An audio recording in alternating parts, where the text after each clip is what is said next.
d'intervenir ce matin et de débattre avec le Premier ministre de Russie. Je veux formuler tout d'abord 3 constats, puisque c'est le sujet sur lequel vous m'avez demandé d'intervenir, sur la nature de la menace terroriste à laquelle nous faisons face. Le premier constat, c'est que nous sommes entrés, nous tous le sentons bien, dans une nouvelle époque caractérisée par la présence durable de l'hyperterrorisme. Un hyperterrorisme qui se trouve à la confluence d'un pseudo-messianisme religieux et de l'usage de la terreur de masse, et dont la base aujourd'hui est d'abord un pseudo-État, un proto-État, sur un territoire relativement vaste qu'il administre avec le projet d'établir un califat qui attire par ailleurs des gens venant de différents pays. Nous devons en être pleinement conscients et donc agir avec une très grande force et une très grande lucidité.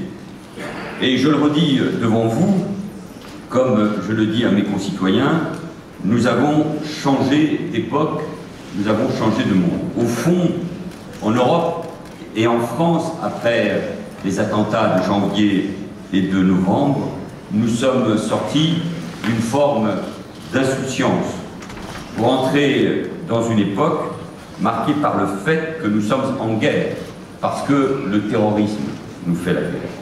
Nous devons cette vérité à nos peuples. Il y aura d'autres attaques, des attaques d'ampleur, c'est une certitude. Cet hyperterrorisme est là pour durer, même si nous devons, bien entendu, le combattre avec la plus grande détermination. Sa force de fascination idéologique est redoutable. Et si nous avons changé d'époque, c'est aussi parce que cet hyperterrorisme est au cœur même de nos sociétés.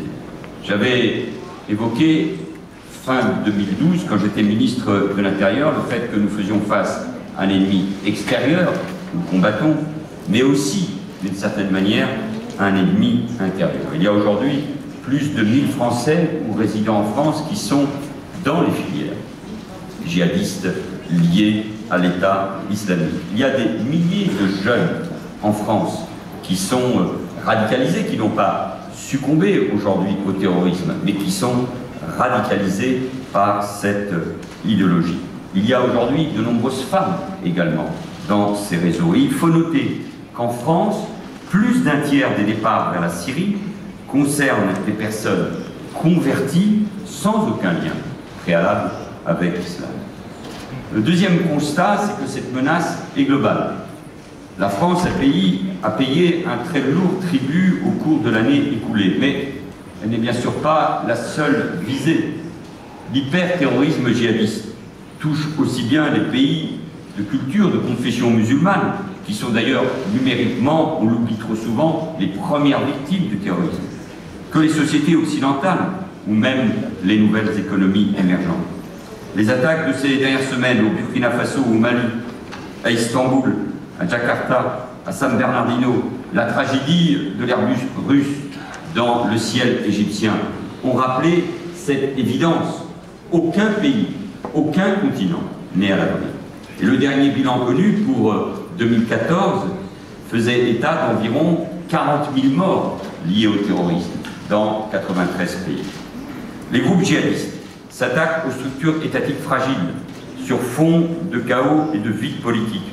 Et à ce titre, l'entrée du monde arabo-musulman dans une phase de convulsion, de tension, avec également la rivalité entre chiites et sunnites, est une donnée géopolitique très préoccupante.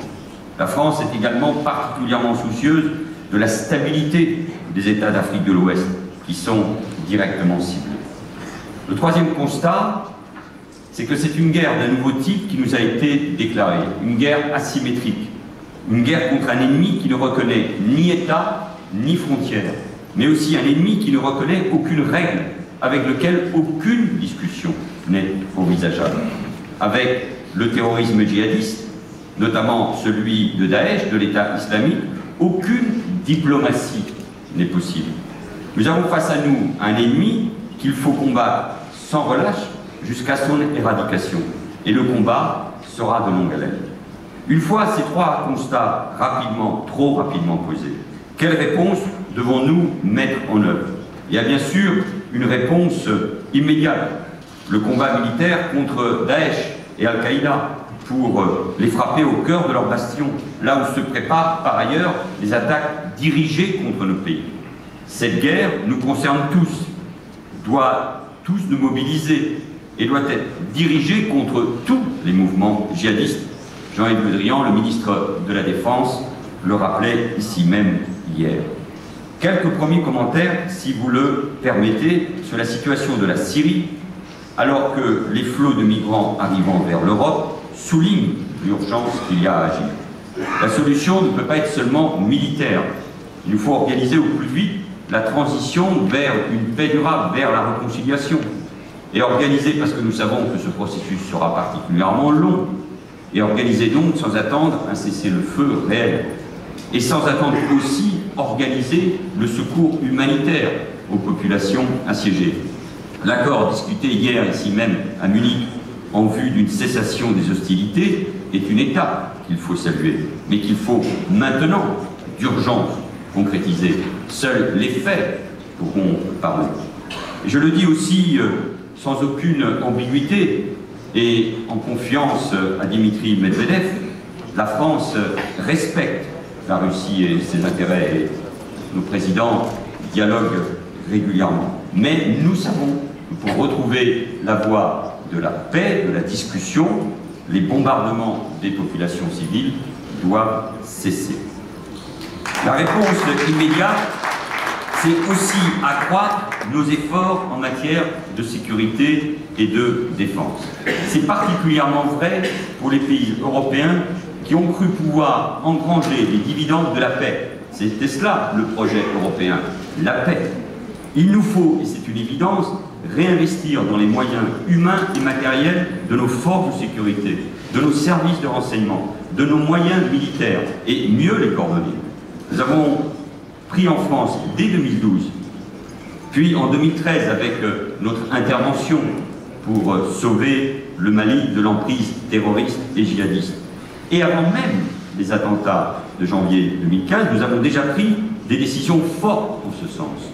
Et nous continuerons à le faire. Mais cette prise de conscience, elle doit être européenne. Et je veux saluer de ce point de vue-là la coopération, le travail commun entre la France et l'Allemagne et entre les deux ministres de la Défense ici présents. Au-delà, c'est une réponse de long terme que nous devons mettre en œuvre pour traiter les phénomènes de radicalisation au sein même de nos sociétés. Parce qu'il y a cette prétention perverse des groupes djihadistes à construire leurs racines intellectuelles dans l'islam des origines, nous devons, et c'est difficile, faire évoluer nos méthodes. C'est difficile car nous ne disposons pas forcément de tous les outils immédiatement adaptés à cette prise en charge individuelle ou collective. Il n'y a rien de plus difficile que de chercher à desserrer l'emprise idéologique. Mais petit à petit, dans le respect, il est là le défi, de nos valeurs pluralistes et démocratiques, dans un État de droit, dans le respect de neutralité de l'État face aux convictions religieuses, nous devons agir et nous devons progresser. Nous devons bâtir notamment sur les réseaux sociaux un contre-discours. Ma conviction, c'est que ce combat sera long. C'est peut-être même l'affaire d'une génération. Chaque pays devra trouver ses propres solutions. Mais la lutte sera mondiale. Et c'est avant tout au monde musulman et à l'islam dans nos pays respectifs qu'il appartiendra d'apporter des réponses contre le fanatisme. J'ai tendance à dire que le problème n'est pas entre la société et l'islam seulement, il est au sein même de l'islam. Dernier point enfin, face à la menace, la réponse ne peut être que collective, en particulier pour les Européens. Cela suppose d'être beaucoup plus efficace, beaucoup plus rapide dans la mise en œuvre des décisions que nous avons prises, je pense en particulier au PNR. Et il n'y a plus de temps à perdre du côté du Parlement européen. Il faut aussi tourner nos regards vers la Libye. Les discussions auront lieu ici même à Munich. Car nous savons que Daesh, l'État islamique, y consolide un nouveau repère à 300 km des frontières sud de l'Europe. Un soutien aux futures autorités libyennes est indispensable avant qu'il ne soit trop tard. Et nous devons aussi pleinement solidarité et soutien à la Tunisie, visée parce que c'est un pays démocratique et qui a réussi sa révolution démocratique. Nous avons proposé un pacte de sécurité européen à la hauteur du défi auquel nous sommes confrontés. Face aux crises qui l'assaillent de toutes parts, l'Europe est à la croisée des chemins. L'Europe est de nouveau face à son histoire. Le projet européen peut reculer et peut même disparaître si nous n'y prenons garde. Nous avons impérativement besoin de plus d'Europe pour faire face. Et si l'Europe n'arrive pas à démontrer sa capacité à répondre aux défis du moment, pas seulement économiques, mais aussi sécuritaires, alors il en sera fini du projet européen, car les peuples n'en voudront plus. Et je ne veux pas que ma génération, qui a grandi dans le projet européen de paix, de démocratie, de prospérité, comme exemple, voit l'Europe aujourd'hui et l'Union européenne s'effondrer parce qu'elle n'aurait pas réussi à relever ces défis. Il disparaîtra ce projet européen derrière la montée des égoïsmes et des populismes. Et ce serait là pour nous tous un grand pas en arrière. Nous devons donc, chacun à notre niveau, faire que l'Europe se ressaisisse pas seulement dans les discours, pas seulement dans les déclarations d'intention, mais dans les actes, parce que nos concitoyens nous regardent. Et dans ce moment, ils ne comprendraient pas que nous ne soyons pas à la hauteur de nos responsabilités. Voilà très rapidement, trop rapidement, et de l'autant que vous m'avez imparti, cher Wolfgang Ischinger, quelques commentaires pour nourrir et provoquer notre discussion. Je vous remercie.